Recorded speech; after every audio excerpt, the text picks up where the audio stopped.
5-year-old boy helps wheelchair-bound girl eat, unknowing that her father is a... Jennifer Wilson watched her son Ethan packing his small backpack for his first day of kindergarten with a lump in her throat she could barely hide.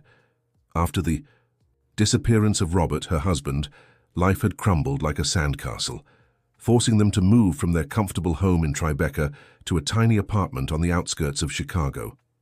It was during snack time that Ethan noticed the lonely girl in the wheelchair, ignored by the other kids running and playing in the yard. Without a second thought, the little boy grabbed his snack and walked toward the girl with blonde hair and blue eyes who was struggling to bring the spoon to her mouth. "Hi, I'm Ethan. Can I help you?" he asked, with the simplicity only children possess. The girl, named Emma, didn't answer with words, but her eyes shone in a way that said everything. Ethan sat beside her and carefully held the small bowl of puree and began feeding her, spoonful by spoonful, while chatting as if they were long-time friends. "At my old school, I had a friend who couldn't talk well either, but we understood each other through our eyes, you know," Ethan said as Emma smiled shyly. "Mom always says eyes speak louder than words." Margaret, the teacher in charge of the class, watched the scene with tears in her eyes. In 20 years of teaching, she had rarely witnessed such a genuine act of compassion between children. Discreetly, she took out her phone and snapped a photo of the moment, sending it to the parents' group with the caption, "The most important lesson isn't in books." At the end of the day, when Jennifer arrived to pick up her son, Margaret called her aside for a private conversation. "Your son is special, Mrs. Wilson. Today he did something many adults wouldn't have the courage to do," the teacher said, showing the photo of Ethan feeding Emma. Jennifer's chest tightened. Despite all the hardships they were facing, her little boy could still see beyond his own pain. "I wish his father were here to see this," Jennifer whispered, letting a tear escape. "Does Miss Emma have any special condition?" Jennifer asked, trying to understand the situation better. "Emma has cerebral palsy. She understands everything, but has motor and speech difficulties. Her parents are very private people. They rarely appear together at school meetings. Usually it's the nanny who brings and picks her up," Margaret explained. That night, after putting Ethan to bed, Jennifer sat on the small balcony of the apartment, gazing at the illuminated city. For 6 months, she had been living the nightmare of her husband's disappearance. Robert, a private driver, had left for work on an ordinary Monday and never returned. The police investigated but found nothing. His employer, an influential businessman, claimed Robert had quit without notice. With no professional training and bills piling up, Jennifer started working as a housekeeper, taking cleaning jobs wherever she could to support herself and her son. She looked at her rough red hands, so different from the soft hands Robert used to kiss. Her phone rang, interrupting her thoughts. It was Cheryl, a friend who also worked as a housekeeper and often referred jobs to Jennifer. "Jen, a job came up and I thought of you. It's at a mansion in Beverly Hills. They're paying 3 times the usual rate, but there are some conditions," Cheryl said. "What kind of conditions?" Jennifer asked, immediately alert. "Total discretion. You can't talk about the residents, take photos of the house, nothing. Seems like they're important people, the kind who appear in magazines, you know, and they need someone yesterday." "The last employee left suddenly," explained Cheryl. Jennifer hesitated.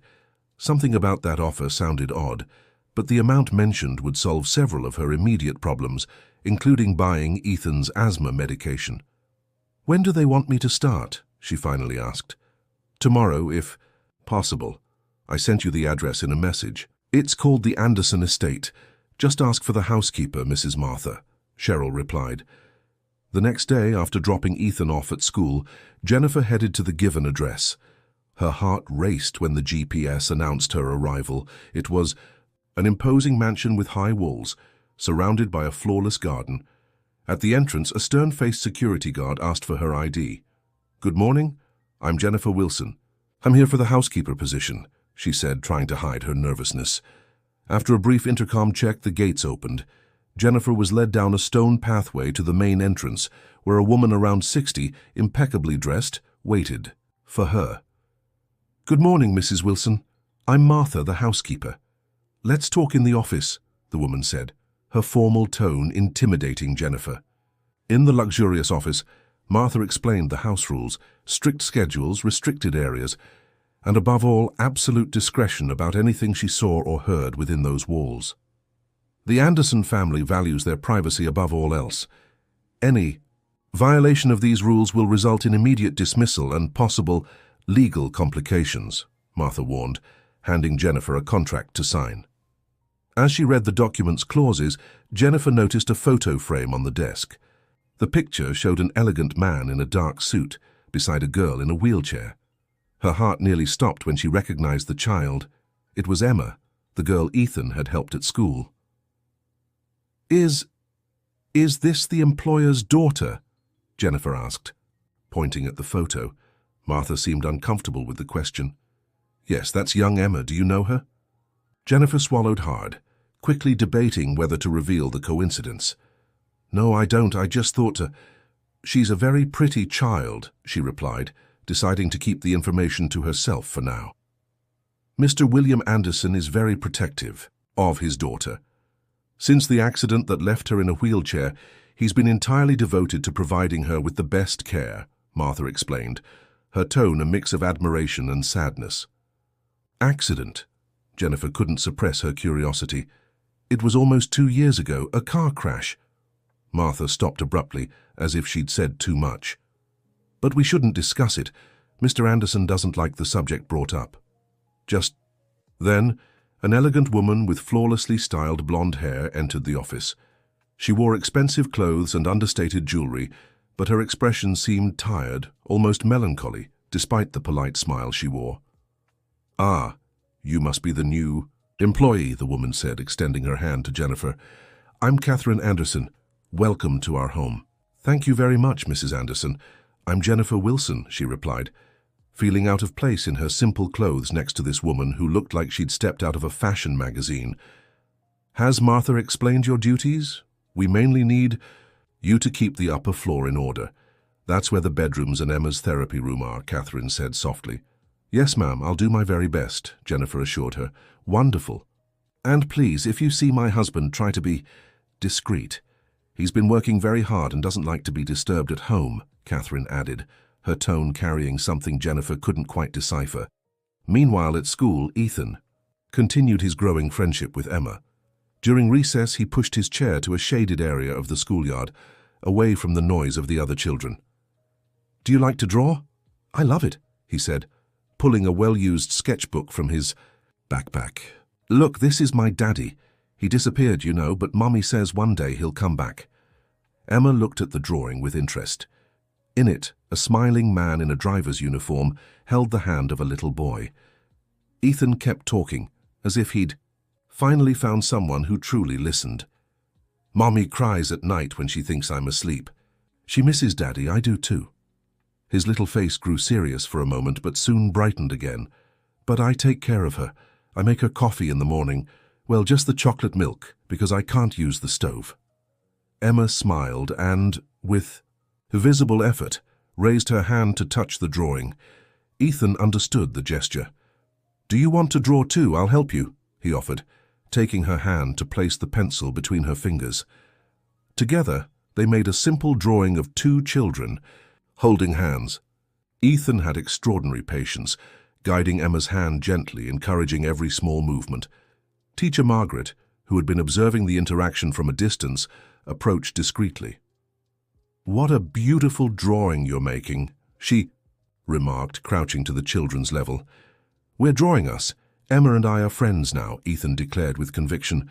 Emma has shown some reaction with you around. That's truly remarkable, Margaret commented, looking at the children with admiration. She usually doesn't interact much with the other students. It's because they don't know how to talk to her right, Ethan replied, with the innocent wisdom of children. Mommy taught me we have to look people in the eyes to understand what they mean. Margaret smiled, moved by the little boy's maturity. You're absolutely right, Ethan. Your mother has taught you very well. At the end of her first day working at the Anderson estate, Jennifer was physically and emotionally exhausted. The house was enormous, with dozens of impeccably decorated rooms. As instructed, she focused on cleaning the upper floor, where Emma's room was, decorated like a small enchanted kingdom, with furniture specially adapted for her needs. While cleaning the therapy room, she came across a wall covered in medical certificates and diplomas belonging to Mr. Anderson. Moving closer to read them, she discovered that William Anderson wasn't just a successful businessman, but also a renowned neurosurgeon who had left clinical practice to focus on his ventures. "You shouldn't be in here," Cheryl's stern voice startled Jennifer, making her jump. "Sorry, I was just cleaning," she explained, quickly stepping away from the diplomas. "This room is reserved for Emma's therapists and Dr. Anderson. Clean here only when explicitly asked," Cheryl scolded. Leaving the estate that afternoon, Jennifer felt a mix of confusion and unease. The coincidence that her son had befriended the daughter of her new employers seemed too strange to be mere chance, and there was something about that house, the exchanged glances among the staff, the locked rooms, that stirred her intuition. When she picked Ethan up from school, she was met with his excitement as he couldn't stop talking about his new friend. "Mom, Emma can't talk or hold things." "Well, but she's really smart. She understands everything. And she laughed when I told her the frog story you told me." Jennifer's chest tightened. Her son had grown attached to the daughter of a powerful man, one who, for some reason, seemed surrounded by secrets. "I'm so glad you made a friend, sweetheart. But remember that some little friends need special care, okay?" "I know, Mom. That's why I help her. Today I shared my snack with her. The teacher said I was the only one who got her to eat everything," said Ethan, puffing his chest with pride. That night, after putting Ethan to bed, Jennifer sat on the bed with her phone in hand, hesitating. Finally, she gathered her courage and typed "William Anderson, Dr. Businessman" into the search bar. Dozens of results appeared, news about his medical technology companies, photos at charity events, always accompanied by his wife, Catherine, and some old scientific articles.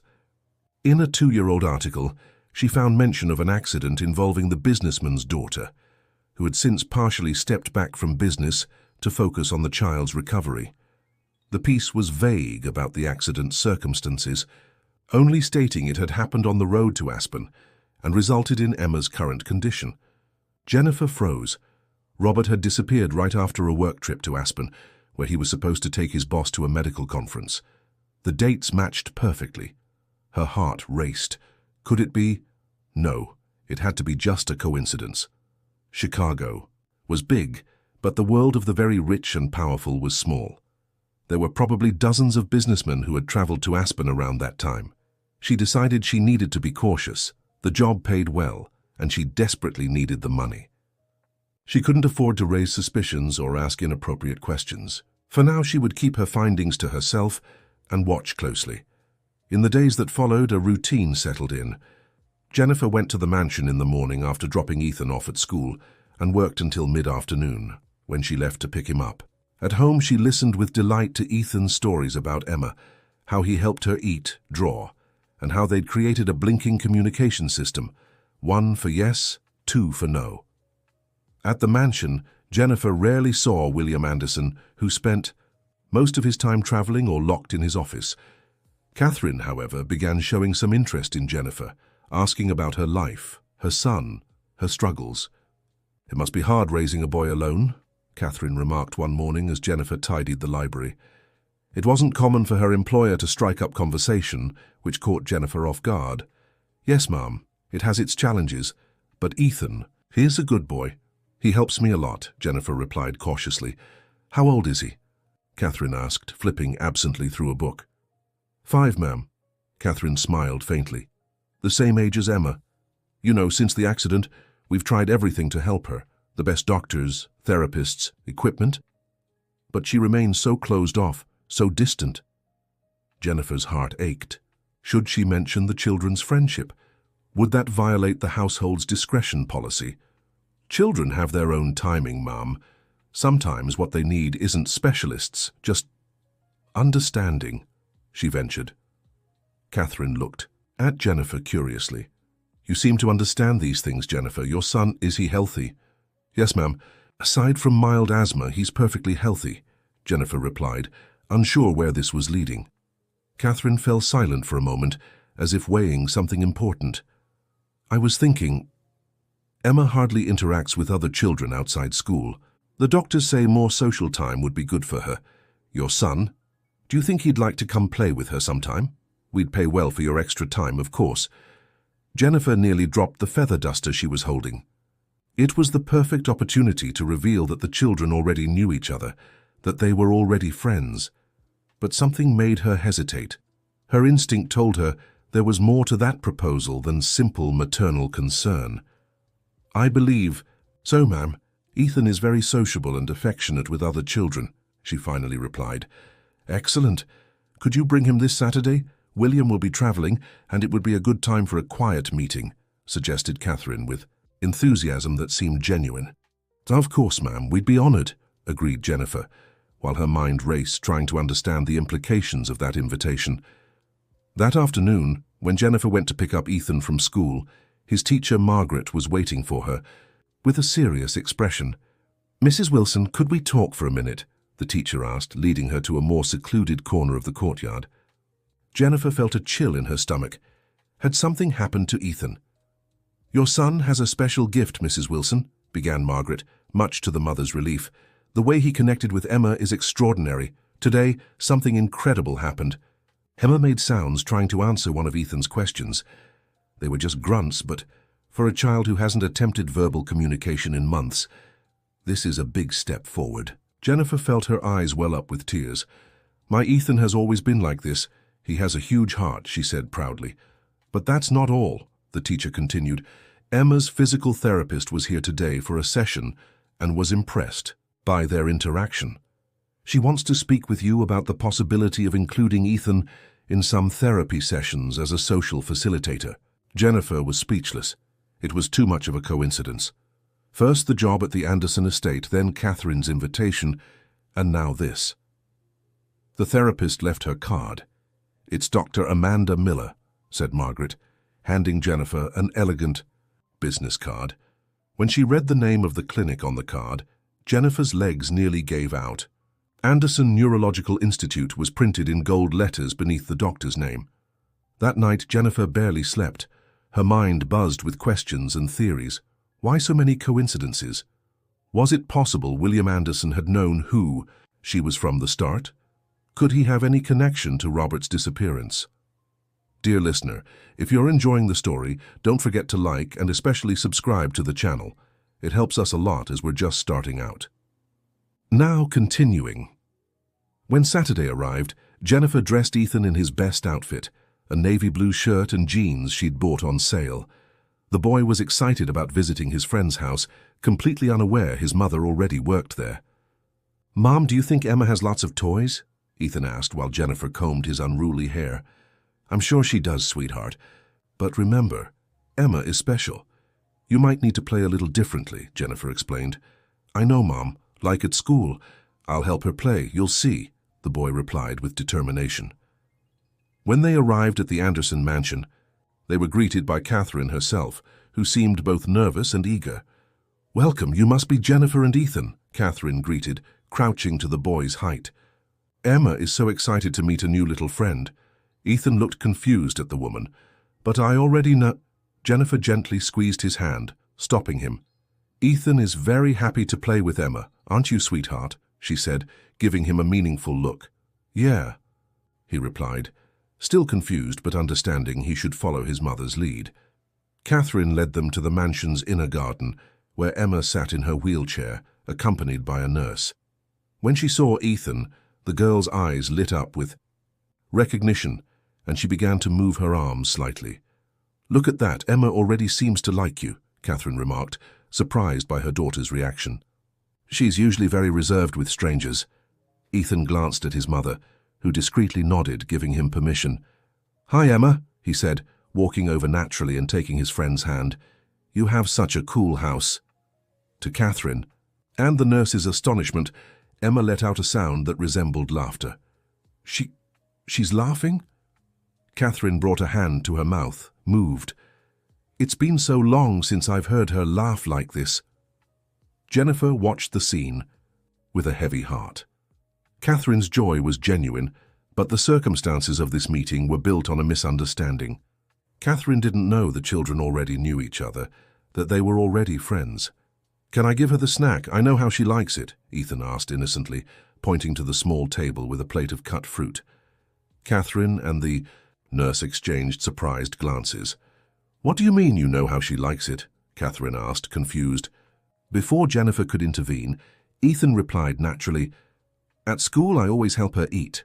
She likes it when I tell stories while feeding her. Right, Emma?" he explained, turning to his friend, who responded with a blink, their shared code. Catherine turned to Jennifer, stunned. "At school? You already know each other?" Jennifer felt her face flush. "Mrs. Catherine, I was going to tell you. Ethan and Emma are in the same class. They became friends even before I started." "Working in your home," Jennifer confessed, "and you didn't think that was important to mention?" Catherine's tone held more surprise than accusation. "I was afraid it might be seen as an invasion of privacy, or that you'd think I was trying to use this connection somehow," Jennifer explained nervously. "When you suggested the meeting, I thought about telling you, but you chose to see how we'd react," Catherine finished, giving her an assessing look. By then, Ethan had already positioned himself beside Emma and started feeding her pieces of melon, telling a story about a friendly dragon who couldn't fly. Emma watched him adoringly, accepting each piece of fruit without resistance. "He's amazing with her," Catherine murmured, observing the interaction. "Emma never accepts food so easily, not even with me." "Ethan's always had that sensitivity," Jennifer said proudly, "since he was little." Catherine fell silent for a moment, watching the children. "I think we have a lot to talk about, Jennifer," she said finally. "But not. Now let's let them enjoy this moment." Over the next few hours, Ethan and Emma played in the garden under the watchful eyes of Jennifer, Catherine, and the nurse. Ethan pushed Emma's wheelchair around the garden, showing her the flowers and birds, drew pictures following the directions she gave with her eyes and sounds, and even got her involved in an adapted game of hide-and-seek where he hid, and she had to find him by moving her eyes to indicate the direction. Catherine watched it all with a mix of joy and melancholy. "I've never seen her so happy, so as a present," she told Jennifer, as the children talked in their own way. "Since the accident, it's like a part of her closed off from the world." Jennifer sensed this was a moment of vulnerability for Catherine, a chance to establish a more human connection. "What exactly happened? If you don't mind me asking," Jennifer ventured. Catherine took a deep breath. "It was almost 2 years ago. We were coming back from Aspen, William, Emma, and I. William insisted on driving, even after an exhausting day at the medical conference. I fell asleep in the back seat next to Emma." Her voice faltered. "I woke up to the impact. The car had hit something, or something had hit us. It was never clear. William only had minor scrapes. I broke my arm, but Emma—" Tears began to stream down Catherine's face. "She suffered a spinal and brain injury. The doctors said she might never walk or speak normally again." Jennifer felt a chill. The date, the location, it all matched Robert's disappearance. Was it a collision with another vehicle?" she asked, trying to keep her tone casual. Catherine wiped her tears. "William never wanted to go into details with me. He said it was better to forget, to focus on Emma's recovery. The police investigated, but the case was quickly closed. William's power and connection—" She gave a sad smile. "Sometimes I wonder if there's more to this story than he told me." Before Jennifer could ask more questions, they were interrupted by a surprising sound. Emma was trying to speak. These weren't just grunts this time. There was a clear attempt to form words. Ma, Ethan," she finally managed, shocking everyone in the room. Catherine rushed to her, daughter kneeling in front of her. "Emma, you spoke. You said his name," she exclaimed, tears in her eyes. The nurse quickly grabbed her phone and began recording, murmuring something about the doctor needing to see this. Ethan, meanwhile, reacted with a child's natural ease. "See, Emma, I knew you could do it. Now let's practice my full Temkithan Wilson," he said, pronouncing each syllable slowly. It was at that exact moment that William Anderson entered the garden, drawn by the commotion. Tall, elegant, with slightly graying hair at his temples, he seemed the embodiment of success and power. His expression was one of confusion, which soon turned to surprise upon seeing his daughter interacting so animatedly with an unfamiliar boy.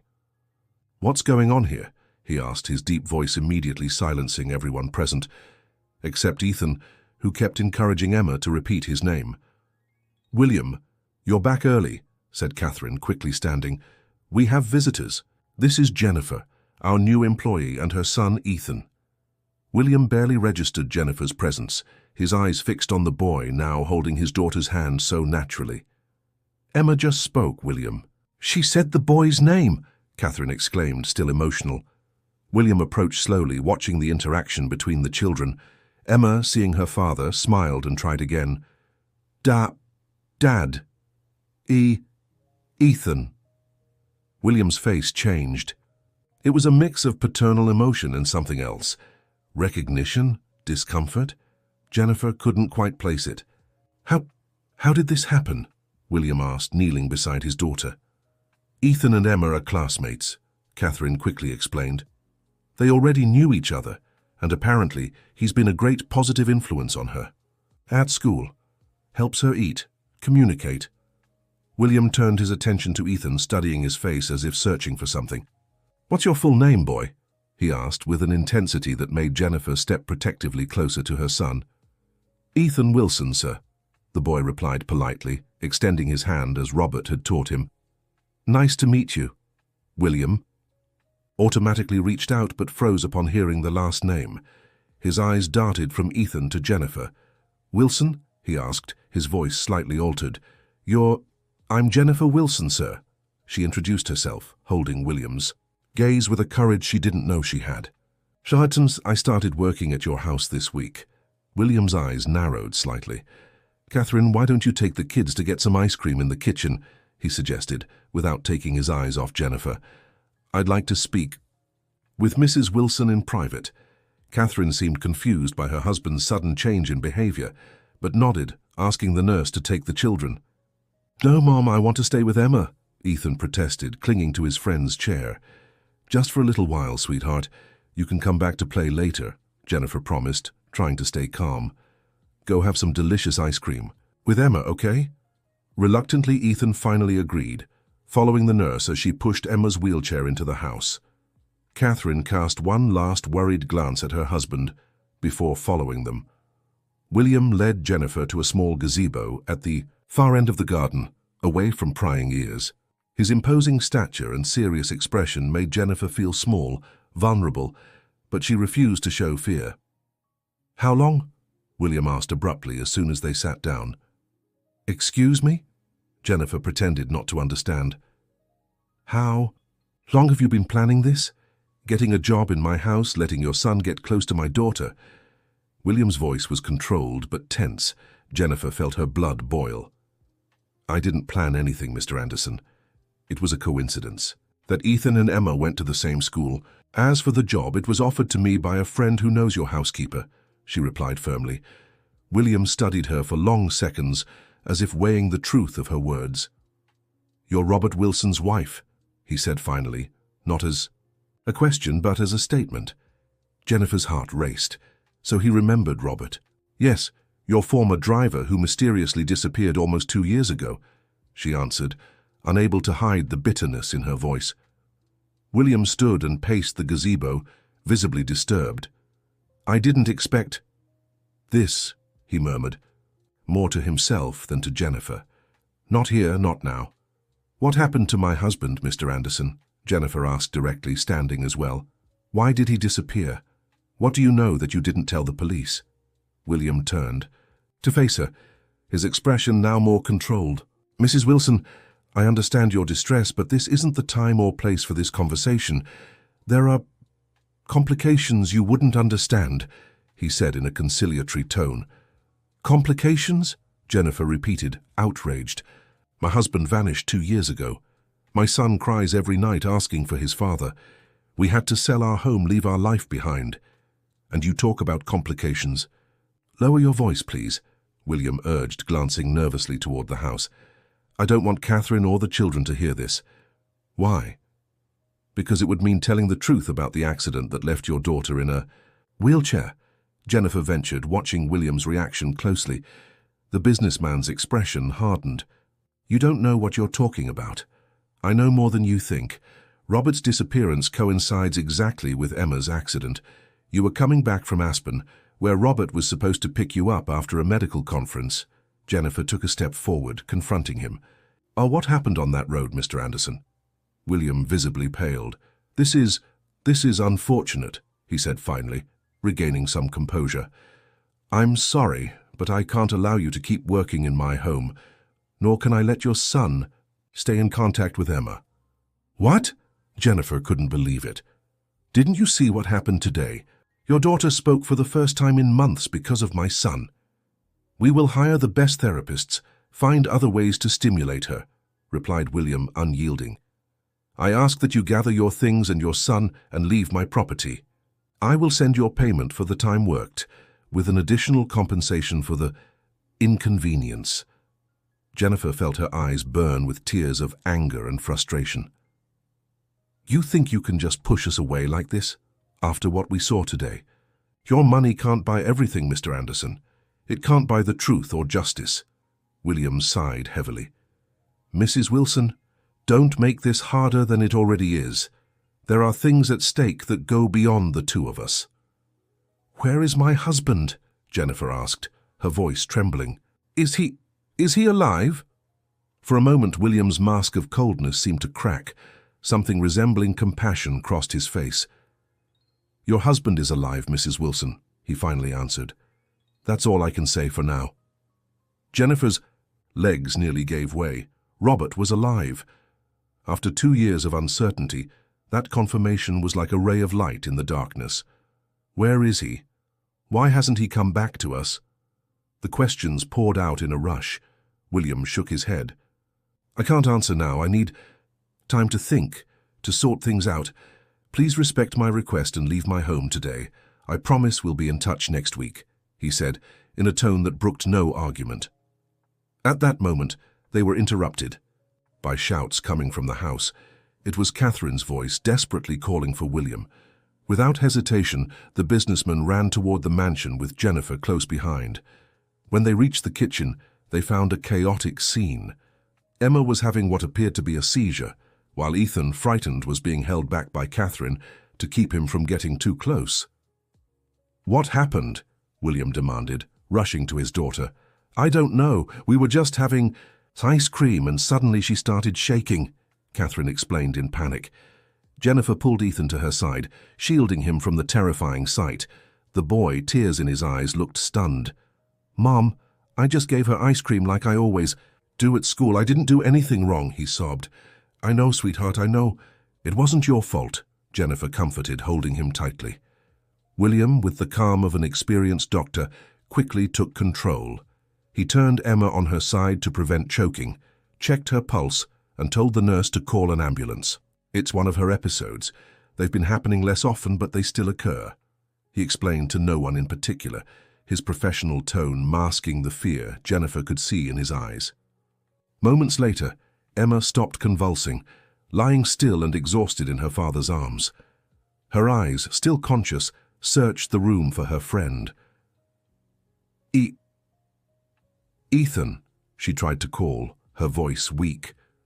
I'm here, Emma, Ethan answered, trying to break free from his mother's hold. Jennifer, seeing the desperation in the girl's gaze, allowed her son to approach. Ethan, with surprising maturity for his age, took Emma's hand and spoke calmly. It's okay, Emma. You just got a little sick, but you'll be better soon. I'll visit you again, I promise. William's eyes met Jennifer's over the children's heads. There was a silent plea there, one Jennifer understood immediately. As much as she wanted to confront him, to demand answers about Robert, this wasn't the time. Emma needed care, and the children were the priority now. Come on, Ethan. We need to go and let Emma rest, Jennifer said gently. We can come back another day to visit her. Promise? The boy asked, still holding his friend's hand. I promise, Jennifer replied, casting a defiant look at William. The businessman gave a slight nod before turning his attention back to his daughter. When the ambulance arrived, Emma was quickly prepared for transport. William and Catherine would accompany her, while the house would be left in Martha's care. Before leaving, Catherine approached Jennifer and Ethan. "Thank you for today," she said sincerely. "Despite the frightening ending, I've never seen Emma as happy as she was during the hours she spent with Ethan. That means a lot to me." "My son also grew very attached to Emma," Jennifer replied. "I hope she recovers soon." Catherine looked at Ethan and smiled sadly. "You're a very special boy, Ethan. Emma was very lucky to find a friend like you." Ethan, still shaken by the events, simply nodded timidly. As she watched the ambulance drive away, Jennifer felt a renewed determination growing inside her. Now that she knew Robert was alive, nothing would stop her from uncovering the full truth. William Anderson might be powerful, but she had something he clearly valued: her son, whose bond with Emma was undeniably special. Dear listener, if you're enjoying the story, don't forget to like and especially subscribe to the channel. It helps us a lot as we're just starting out. Now, continuing. That night, after putting Ethan to bed, not without first answering dozens of worried questions about Emma, Jennifer sat down with a notebook and began organizing everything she knew. The dates of Robert's disappearance and Emma's accident matched perfectly. William apparently knew her husband's whereabouts. Catherine seemed to be in the dark about many aspects of the situation, and the children had developed an almost magical connection despite all the circumstances. Her phone rang around 11 p.m., startling her. It was an unknown number. "Hello?" she answered cautiously. "Mrs. Wilson?" The formal voice of Cheryl, the housekeeper, came from the other end. "Dr. Anderson asked me to inform you that Emma is stable. She had an epileptic seizure, a side effect of the brain injury, but it's under control now." "Thank you for letting Z know," Jennifer replied, surprised by the contact. "How is she now?" There was a brief hesitation before the answer. "Physically fine, but emotionally shaken. She's been asking about your son. In her own way, of course." Jennifer felt her heart tighten. Ethan is worried about her too. He's never seen anyone have a seizure before. "Dr. Anderson would like to know if—" Cheryl seemed to choose her words carefully. "If Ethan could visit Emma tomorrow at the hospital, just a brief, supervised visit. It seems his presence has a calming effect on her." Jennifer could hardly believe it. Just hours earlier, William Anderson had practically thrown her out of his home, and now he was asking for her son's presence. "Why the change of heart?" she asked directly. Another moment of hesitation. "I'm not authorized to discuss Dr. Anderson's reasons, ma'am. I'm only relaying the invitation." Jennifer thought for a moment. This could be her chance to get more information about Robert. "Tell Dr. Anderson I'll bring Ethan to visit Emma. On one condition. He must tell me the whole truth about my husband." She could almost feel Cheryl's discomfort on the other end of the line. "I'll relay your message, ma'am. Good night." The next morning, as she prepared breakfast, Jennifer received another call. This time it was William Anderson himself. "Good morning, Mrs. Wilson." His voice sounded tired, as if he hadn't slept. "I received your condition." "And?" Jennifer pressed. "I agree to talk about your husband, but not now, not with the children present. Emma needs peace to recover." Jennifer considered the offer. "Fine. First the visit, then our conversation." "But I won't wait much longer, Mr. Anderson. I've already waited 2 years." "Understandable," he replied. "I'll send a car to pick you up at 10 a.m. if that's agreeable." When she told Ethan they were going to visit Emma at the hospital, the boy grew anxious, a mix of worry and relief. "Is she going to be okay, Mom?" he asked as Jennifer helped him get dressed. "She will, sweetheart. Emma has these episodes sometimes, but the doctors are taking good care of her," Jennifer explained, trying to simplify things for her son. "Will she be able to go back to school? I promised to teach her how to draw horses," Ethan said seriously. "Soon, I hope," Jennifer answered, touched by her son's genuine concern. The car sent by William was a luxurious SUV with a driver and tinted windows. Jennifer couldn't help but notice the contrast with the simple life they lived now, how her reality had changed in just a few days. The hospital where Emma had been taken wasn't an ordinary one. It was the Anderson Neurological Institute itself, a private and extremely exclusive clinic William had founded years ago. The complex looked more like a luxury resort, with well-kept gardens and modern, welcoming architecture. They were taken directly to the pediatric wing, where Catherine was waiting. She looked exhausted but smiled when she saw Ethan. "I'm so glad you came," she said, briefly hugging the boy. "Emma's been restless since yesterday, but she calmed down when she heard you were coming to visit." "I brought her a drawing," Ethan replied proudly, holding up a sheet of paper where he'd sketched two children holding hands under a smiling sun. Catherine visibly softened. "She'll love it. Come, I'll take you to her." Emma's room resembled a hotel suite, decorated in pastel tones with medical equipment discreetly integrated into the space. The girl lay in bed, paler than usual, but her eyes lit up when she saw Ethan walk in. "F," she managed to say in a weak but clearly happy voice. "Hi, Emma," Ethan exclaimed, rushing to her. "I drew a picture of us." As the children interacted, Catherine approached Jennifer. "William told me about you," she said quietly. "About your husband." Jennifer's heart raced. "What exactly did he say?" Catherine glanced nervously at the children before answering. "That your husband was William's driver, that there were complications.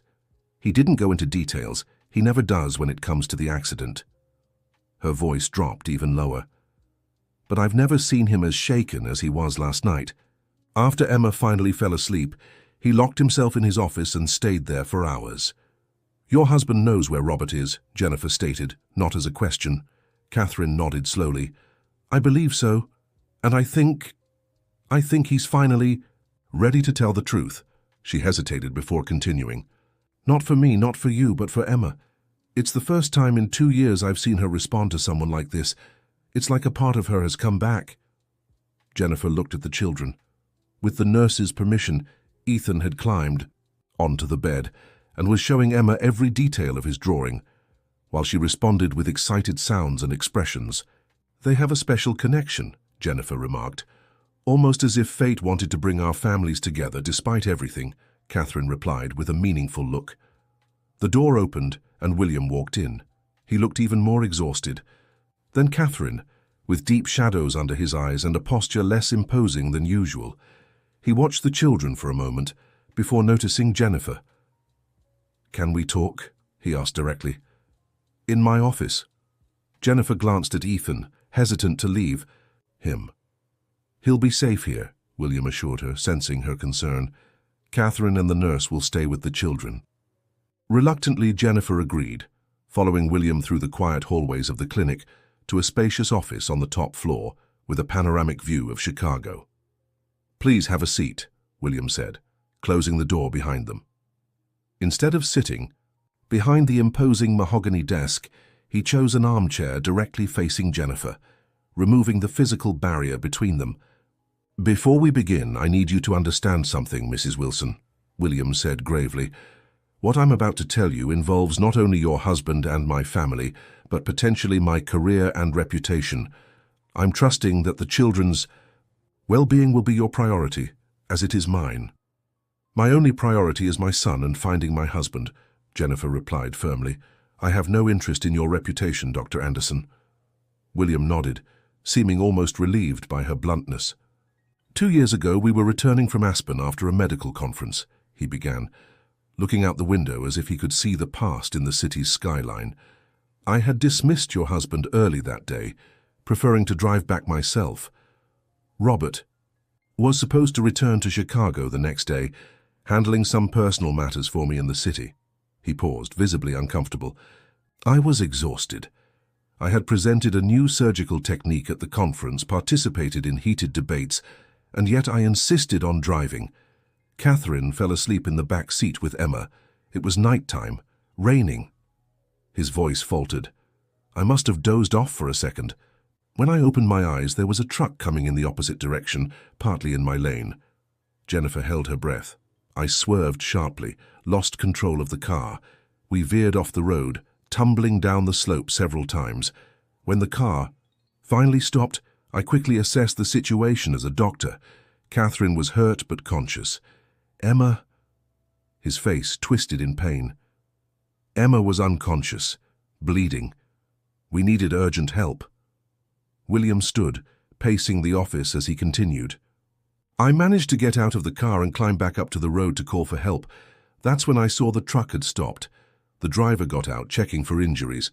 His expression darkened. It was Robert. He was supposed to return the next day, but for some reason, he decided to come back that very night. Jennifer felt her blood run cold. Robert was driving the truck that forced William off the road. When he recognized me, he was in shock. I quickly explained that Catherine and Emma were injured in the car. Without hesitation, he came down with me to help. Together, we managed to get Catherine and Emma out of the vehicle. Robert suggested using his truck to take them to the nearest hospital, while I could call for air rescue, which would arrive faster. But that's not what happened, is it? Jennifer asked, already sensing the story would take another turn. William shook his head, sitting back down. As we prepared to move Emma, we heard strange noises coming from the truck. Robert ran to check and... William hesitated. The truck started sliding in the mud toward the edge. Robert tried to get in to hit the brakes, but it was too late. The truck slid down the same slope we had fallen from. "No," Jennifer whispered, imagining the worst. Rescue arrived about 20 minutes later. Catherine and Emma were airlifted, while I stayed behind explaining the situation to the authorities. The search for the truck and Robert began immediately, but the area was hard to access, especially with the heavy rain.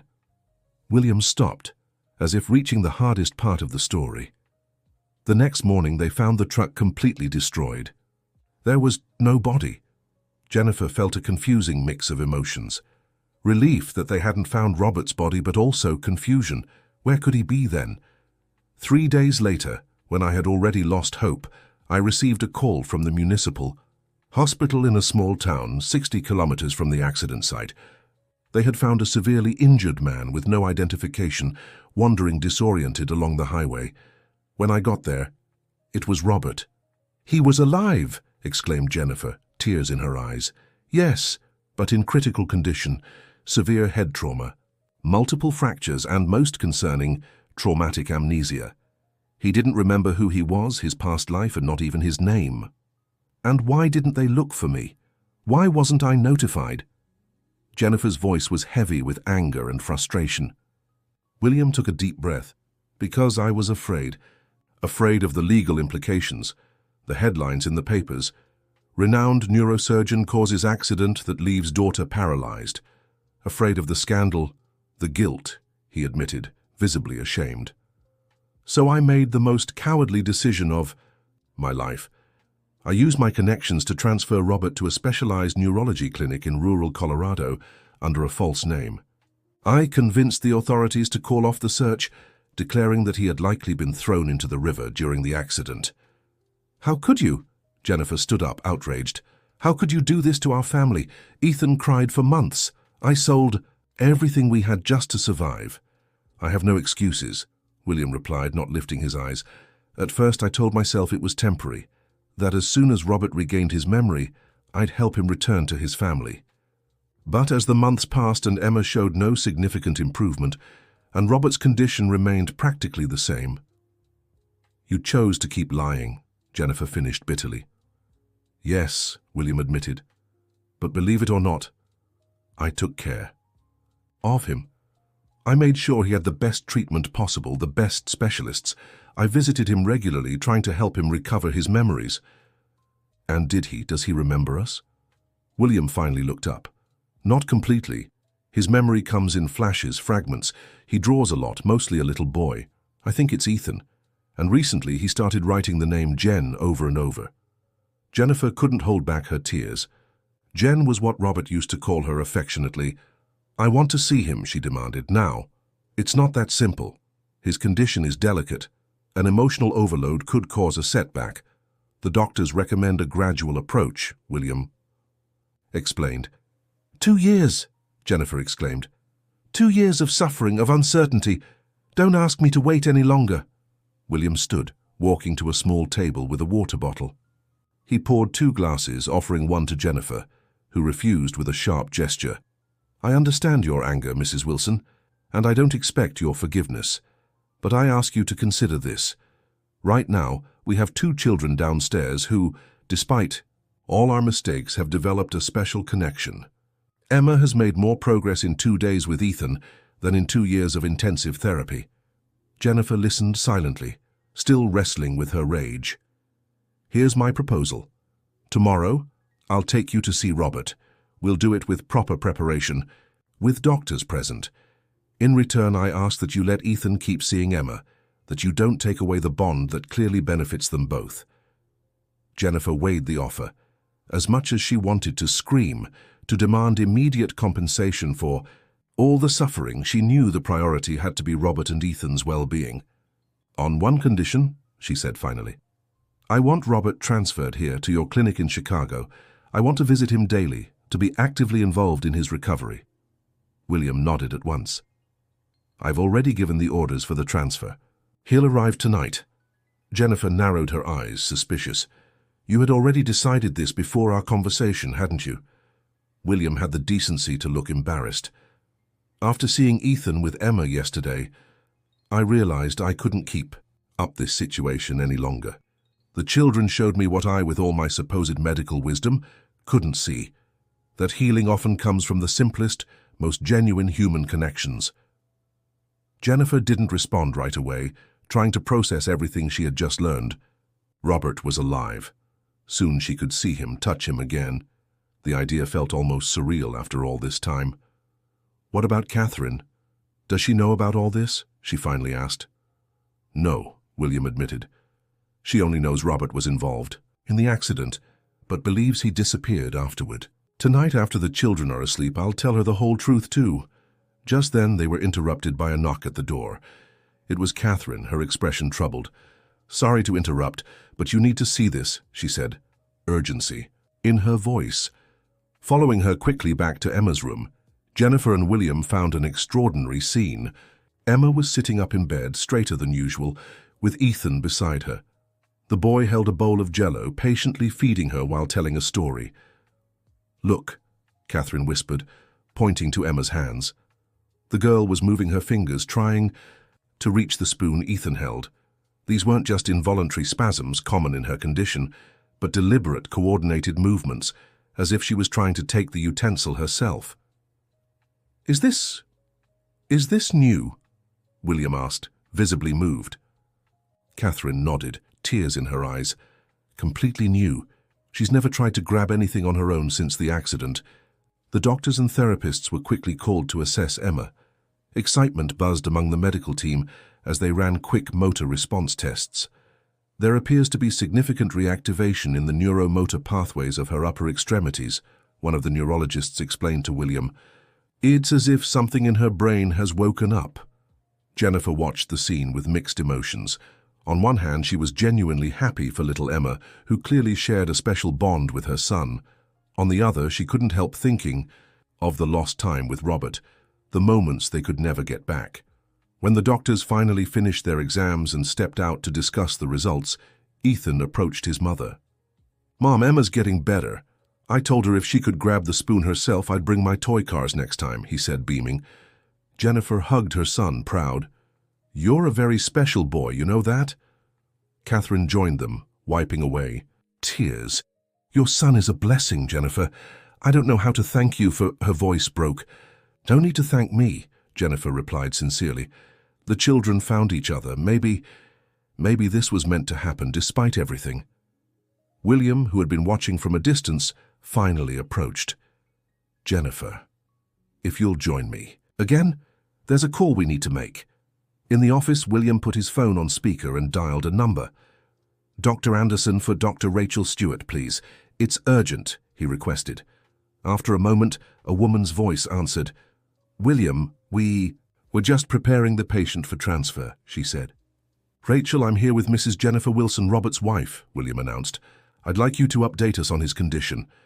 Ah, finally, the doctor exclaimed, sounding genuinely relieved. Mrs. Wilson, I've been overseeing your husband's care since he arrived at our clinic. Over the past few months, we've observed very encouraging progress. His memories are gradually returning, especially those tied to family. Does he talk about us? Jennifer asked, her voice trembling. Constantly. There's still some temporal confusion and certain blocks, but he draws your son almost daily and recently began writing his name. In fact, The doctor paused. "I'd like you to hear something." There was some background noise, as if the phone was being moved. Then a slightly hesitant male voice came through the speaker. "Hello? Who am I speaking with?" Jennifer covered her mouth with her hands, her heart racing. It was Robert's voice, a little rougher, slower, but unmistakably his. "Robert," she managed to say, "it's me, Jennifer, your wife." A long silence followed, broken only by heavy breathing. "Jen?" Robert's voice sounded confused, emotional. "Jen, is it really you?" "Yes, my love, it's me," she replied, unable to hold back her tears. "We've been waiting for you, me and Ethan." "Ethan," Robert repeated. "My boy, I draw him all the time. I didn't understand why, but now I know." William made a subtle gesture, signaling that Robert shouldn't be overwhelmed with too much information at once. Jennifer understood. "We'll be together tomorrow, my love. Rest well tonight, okay?" she said, struggling to keep her composure. "Tomorrow," Robert repeated, as if trying to commit the word to memory. "I'm going to meet my son." The doctor took back the phone. "We'll lightly sedate him for the transfer, Mrs. Wilson. He'll arrive at the Anderson Institute around 10 p.m. I suggest the first reunion happen tomorrow, once he's rested and emotionally prepared." After hanging up, Jennifer remained silent for several minutes, processing the impact of hearing her husband's voice after so long. "Thank you," she finally said to William. "Not for what you did before, but for finally doing what's right." "Now," William nodded solemnly, "I don't expect your forgiveness, Mrs. Wilson, but I promise that from now on, I'll do everything in my power to aid Robert's recovery and your family's well-being." When they returned to Emma's room, they found the girl peacefully asleep, with Ethan sitting in a nearby armchair flipping through a storybook. Catherine watched the scene with a serene expression. "We need to go, Ethan," Jennifer called softly. "Emma needs her rest." "But I promised to finish the story for her," the boy protested. "You can continue tomorrow," Jennifer assured him, exchanging a meaningful glance with William, who nodded in confirmation. "Tomorrow?" Ethan perked up. "Can I come back?" "Yes, sweetheart. And I have a surprise for you," Jennifer said, kneeling to meet her son's height. "Remember how I always said Daddy would come back to us one day?" Ethan's eyes widened. "Daddy's coming back?" "He already has, my love. He's here at this hospital, resting, and tomorrow we'll get to see him." Ethan froze for a moment, then a huge smile lit up his face. "Daddy's here? For real? You're not joking?" "For real," Jennifer confirmed, hugging her son as he jumped with excitement. Catherine, who had been watching, stepped closer to William with a questioning look. "I'll explain everything later," he promised quietly. "It's a long story." On the way home, Ethan bombarded his mother with questions about his father. Where had he been all this time? Why hadn't he come back sooner? Did he still love them? Jennifer responded with as much honesty as possible, adapting the story so a child could understand. Daddy had been hurt in an accident and lost his memory. He couldn't remember who he was or how to get home. But now the doctors were helping him, and soon they'd all be together again. That night, as Ethan finally slept, exhausted by the emotional roller coaster of the day, Jennifer allowed herself a moment of reflection. In less than a week, her life had been completely transformed. From a housekeeper struggling to survive, she was now about to reunite her family, with William's promise to help financially with Robert's recovery. Her phone rang again. It was Catherine. "Jennifer, sorry to call so late. William just told me everything." Her voice trembled slightly. I didn't know. I swear I didn't know about your husband, about what William did."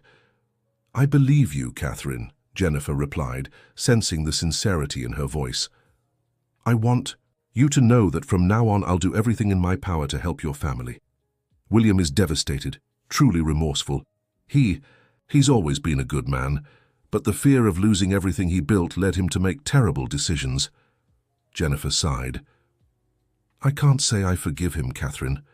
Not yet. Maybe never.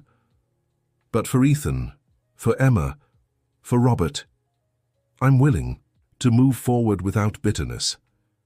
That's more than we deserve, Catherine replied, emotional. And about the children, it's incredible, isn't it? How they found each other, how they connected, despite everything. Sometimes children teach us what we adults have forgotten, Jennifer reflected. The simplicity of love, of compassion. The next morning, Jennifer woke to find Ethan already dressed and ready, sitting on the edge of her bed. "Mom, let's go. Daddy and Emma are waiting," he exclaimed as soon as he noticed she was awake. Jennifer smiled, touched by her son's enthusiasm. When they arrived at the hospital, they were greeted not only by Catherine and Emma, who seemed much livelier than the day before, but also by a medical team led by William and Dr. Rachel, who had arrived with Robert the night before. "We've prepared Robert for the reunion," the neurologist explained. "We showed him recent photos of you, reinforced positive memories. He's eager, but also nervous." "How should we proceed?" Jennifer asked, equally nervous. "We suggest you go in first, alone. After a few minutes, we'll bring Ethan in. It's important not to overwhelm him emotionally all at once," the doctor advised. Ethan, though clearly disappointed he couldn't see his father right away, agreed to stay with Emma and Catherine while his mother went ahead. Jennifer was led to a cozy room, more like a hotel suite than a hospital room. She paused at the door, taking a deep breath to steady herself. Finally, she stepped inside. Robert was sitting in an armchair by the window, gazing out at the city. He looked thinner, his hair grayer than she remembered, but unmistakably her husband. Hearing the door, he turned. His eyes, the same gentle brown eyes she recalled, locked onto hers. For a terrifying moment, Jennifer feared there'd be no recognition. Then tears began streaming down Robert's face. "Jen," he said simply, reaching out for her. Jennifer rushed to him, wrapping him in an embrace that seemed to hold 2 years of longing, pain, and hope. "You came back," she whispered between sobs. "You finally came back to us." Robert held her as if afraid she might vanish. "I'm so sorry," he murmured repeatedly. "I tried to come back. In my mind I knew someone was waiting, but I couldn't remember. Just shadows, distant voices." Pulling back slightly to look into his eyes, Jennifer smiled through her tears. "You're here now. That's all that matters." They talked for a few minutes, Robert explaining fragments of memories he had, Jennifer briefly sharing how the last 2 years had been. Then came the moment they'd both been waiting for. "I'm ready to see my son," said Robert, determination in his voice. When Ethan entered the room, there was a moment of hesitation. The boy stopped at the door, staring at the man he knew only from photographs and stories his mother had told. Robert also seemed to fear that moment, unsure how his son would react after so long. It was Ethan who broke the tension, suddenly running into his father's arms. "Daddy!" he shouted, throwing himself onto Robert's lap. Robert hugged him tightly, openly crying now. "My son, my boy, how you've grown," he said between tears. "I took care of Mommy while you were sick, Daddy. I did everything you taught me," Ethan said proudly. "I know you did, champ. Your mother told me how strong you were," Robert replied, kissing the top of his son's head. Jennifer watched the scene, feeling that the circle was finally closing. Her family, shattered 2 years ago, was together again. In the days that followed, a new routine took shape. Robert would remain at the Anderson Institute to continue his treatment, now with Jennifer actively involved in every step. Ethan divided his time between school, visits to his father, and meetings with Emma, who continued to show impressive progress. A week after the family reunion, William requested a meeting with Jennifer and Robert. It was time to discuss the future. "First, I want to formally apologize to both of you," William began, visibly uncomfortable but determined. "What I did was unforgivable. I don't expect your forgiveness, but I hope you'll accept my help from now on." Robert, whose memory was returning more clearly by the day, looked at his former employer with a complex expression. "I've been angry for a long time, even without knowing exactly at whom or why," he said slowly. "Now that I remember everything, yes, what you did was terrible, but it also allowed me to receive medical treatment we could never have afforded. And now it's bringing our families together in a way no one could have predicted." William seemed genuinely surprised by the response. "You're Very generous, Robert. It's not generosity, Robert corrected. It's pragmatism. The past can't be changed, and our children need each other now. Dear listener, if you're enjoying the story, take a moment to like and especially subscribe to the channel. It helps us a lot as we're just starting out. Now, continuing. William nodded, visibly moved. Well, that's what I wanted to talk about. I have a proposal for you, he said, opening a folder he'd brought. As a form of restitution, I'd like to offer Robert a position at my company. Not out of charity, but because before the accident he showed great interest and expertise in our field of developing assistive technologies for people with disabilities. Jennifer and Robert exchanged surprised glances. I remember us talking about this during our trips, Robert remarked, frowning as he tried to recall. I had ideas about adaptations for special vehicles. Exactly, William confirmed. Your ideas were innovative, and now with your personal rehabilitation experience, I believe you could bring a unique perspective to the department. But I don't have any technical training, Robert objected. That can be arranged. I'm willing to sponsor your formal education while you work part-time with us. The salary will be more than enough for your family to live comfortably again. Jennifer squeezed Robert's hand, encouraging him. It's an incredible opportunity, love, she said softly. There's one more thing, William continued. Catherine and I would like to invite you to stay temporarily in the guest house on our property until you can get back on your feet financially. It would make it easier for Robert to continue his treatment and for the children to stay in touch. The offer was tempting but also intimidating. Living so close to the Anderson family would mean a constant reminder of their traumatic past. We need to think about it, Jennifer replied cautiously. It's an important decision. Of course, no rush, William agreed. The offer stands. That night, as Ethan slept on the small hospital couch he had insisted on staying with his father, Jennifer and Robert discussed their future. What do you really think? Jennifer asked, wanting her husband's honest opinion. Robert thought for a moment. As strange as it sounds, I feel we should accept. Not for us, but for Ethan. You've seen how attached he is to Emma, and how she responds to him, he said, looking fondly at their sleeping son. Besides, the professional opportunity is something I've always dreamed of, but never thought possible. Jennifer nodded in understanding. I'm afraid it'll be hard to live daily with the man who caused us so much pain, she confessed. Me, too, Robert admitted. But I think this might be the way for all of us to move forward, not forgetting, but learning to turn something terrible into something positive. Days later, the Wilson family accepted William's offer. The guest house, though modestly named, was actually a comfortable 3-bedroom home with its own garden, located at the back of the main estate. Jennifer decorated it simply, keeping some furniture and belongings from their old life, creating a space that felt truly theirs. Robert continued his treatment, now on an outpatient basis, while starting to work a few hours a day in the development department of William's company. His practical knowledge and personal experience brought valuable insight to projects, and soon he earned the team's respect. Jennifer, however, surprised everyone when, instead of accepting an administrative position Catherine offered her at the company, she decided to forge her own path. Inspired by her experience caring for Robert and the bond between the children, she enrolled in a technical occupational therapy course, determined to help other families facing similar challenges. Weeks turned into months, and what had initially seemed like an impossible living arrangement gradually became more natural. Catherine and Jennifer developed a cautious friendship, united by their love for the children and the shared experience of nearly losing their families. William and Robert maintained a respectful professional relationship. Though it could never be called friendship, it was functional and productive. But the most extraordinary transformation happened with the children.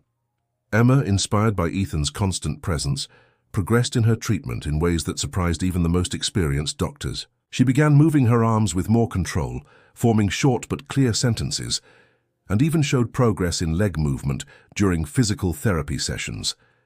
Ethan, in turn, grew with remarkable maturity and sensitivity for his age.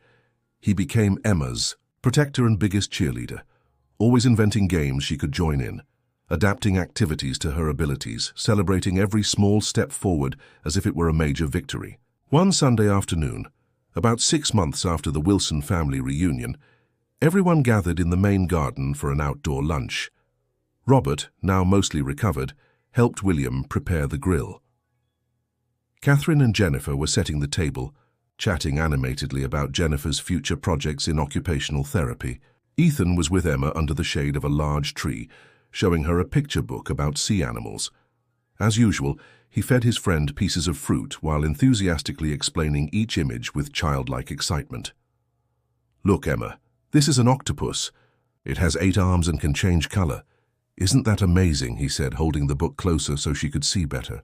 Emma, who in recent weeks had begun forming more complex sentences, replied with surprising clarity, "I wish I could swim like it." Ethan grew thoughtful for a moment. "You will swim one day, Emma. I know you will," he declared with the unwavering conviction of a child. "And when you can, I'll teach you. Daddy taught me last summer, and it's really easy." "What if I can't?"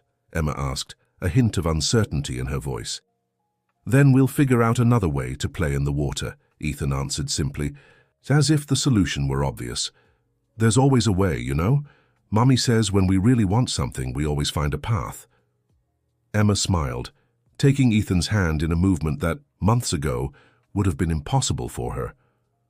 "You're my best friend," she said, her eyes shining. Catherine, who had been watching from a distance, approached Jennifer with tears in her eyes. "Did you hear that? She's never spoken such a clear sentence before," she whispered, moved. Jennifer nodded, equally touched. "They have a special connection. They always have from the very first day." Catherine hesitated before speaking again. "You know, sometimes I wonder if all of this, the accident, the separation, the pain, if in some strange way it was necessary to bring us here," she said softly.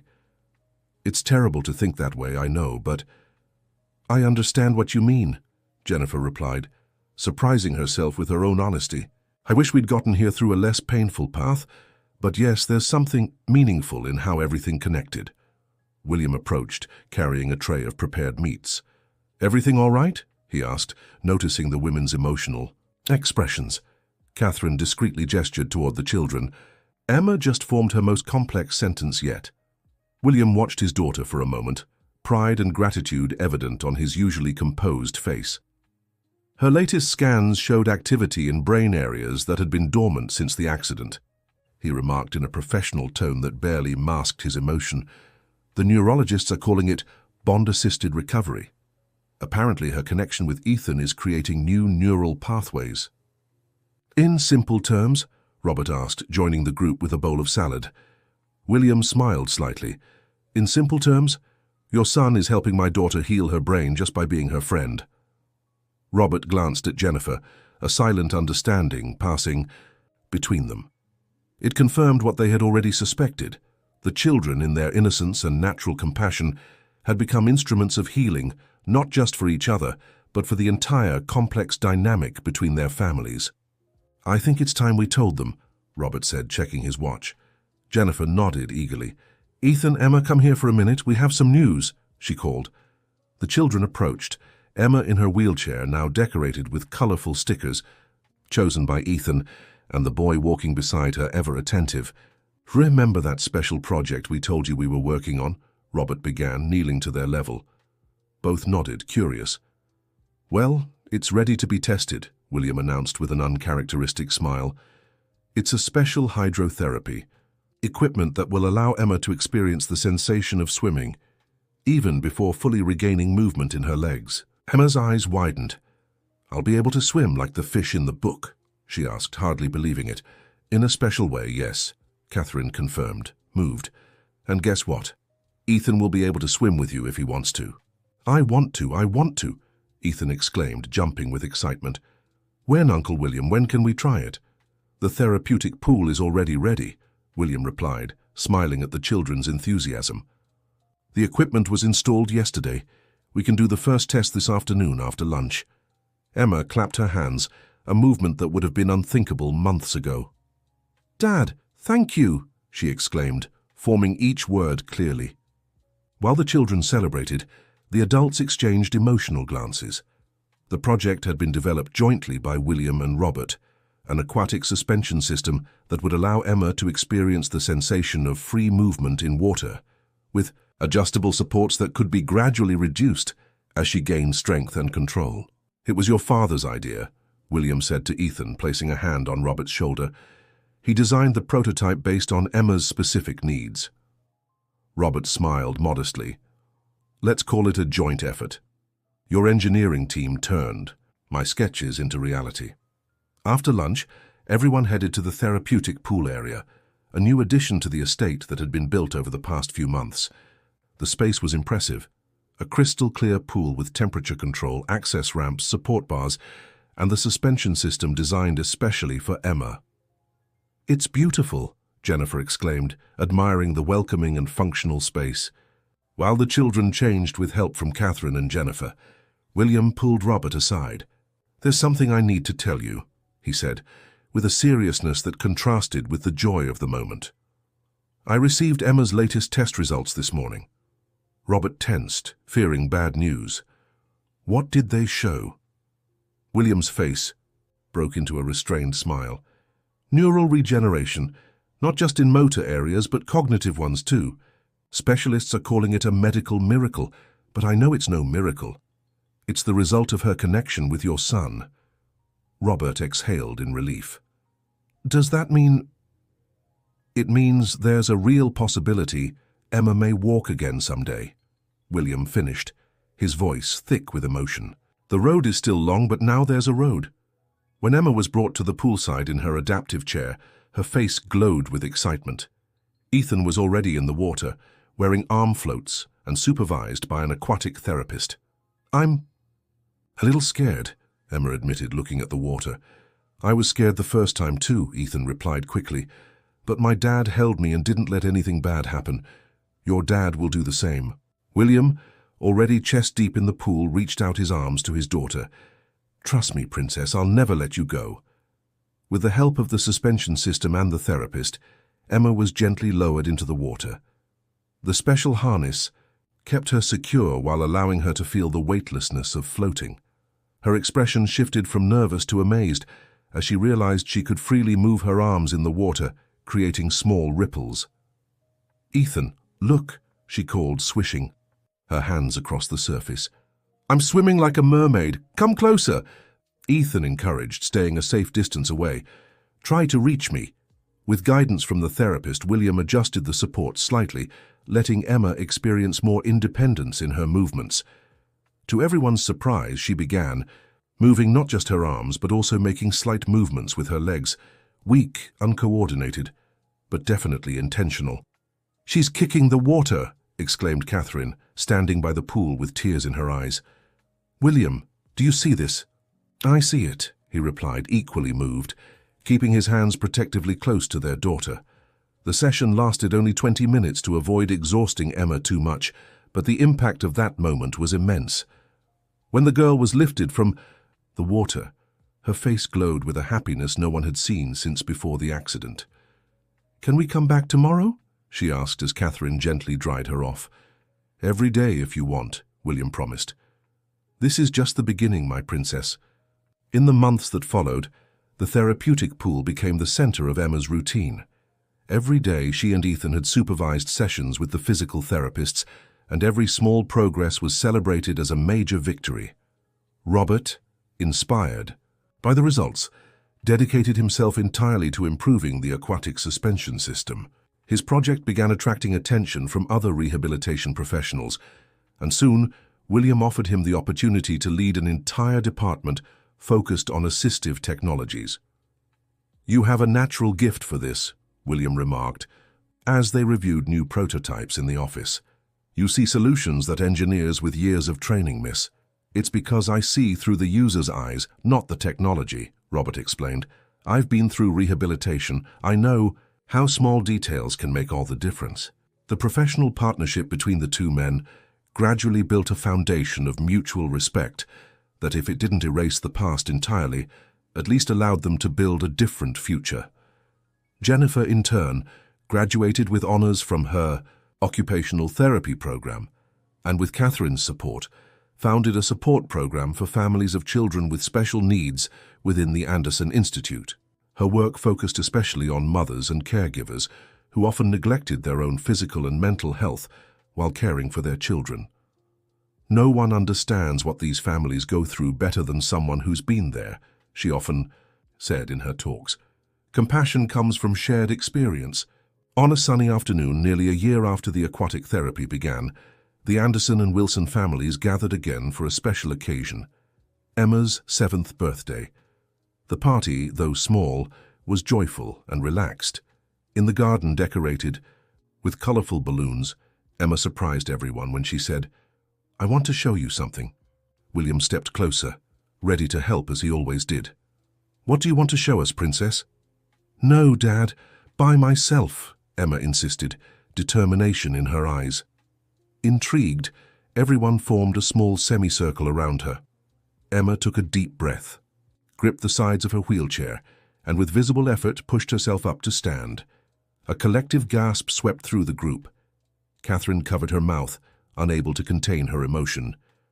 With slow, unsteady but determined steps, Emma took 3 steps toward Ethan, who watched with wide-eyed surprise and joy.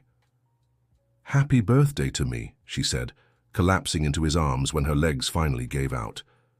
Ethan held her firmly, just as he had so many times in the pool, and together they lowered to the ground, embracing amid tears and laughter. Not a single adult had dry eyes.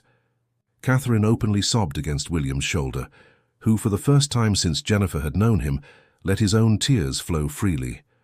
Robert embraced Jennifer from behind, both witnessing the miracle that was, in part, the fruit of their son's innocent compassion.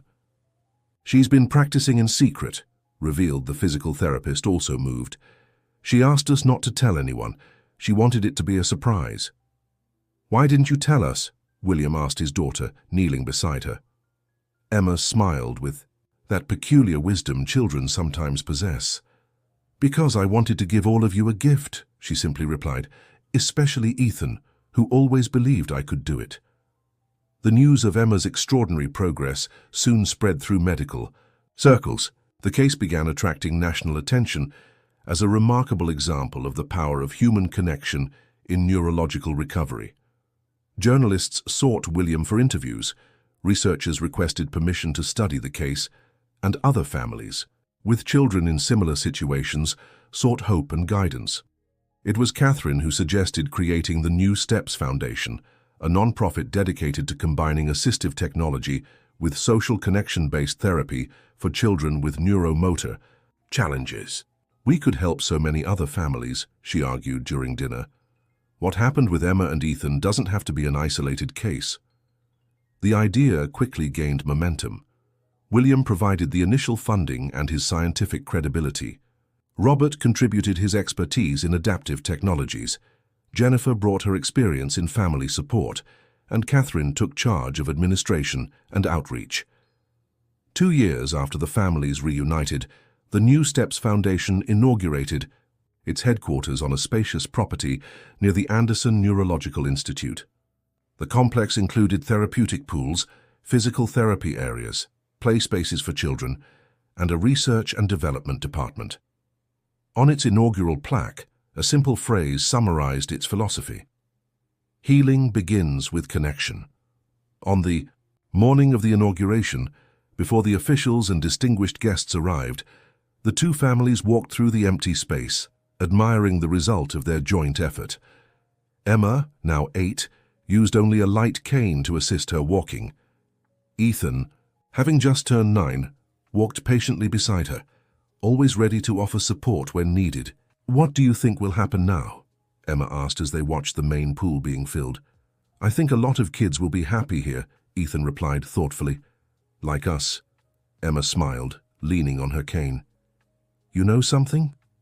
I never properly thanked you for helping me eat that first day at school." Ethan shrugged with his usual nonchalance. "You didn't have to. I just did what was right." "That's why you're my best friend," Emma declared, taking his hand.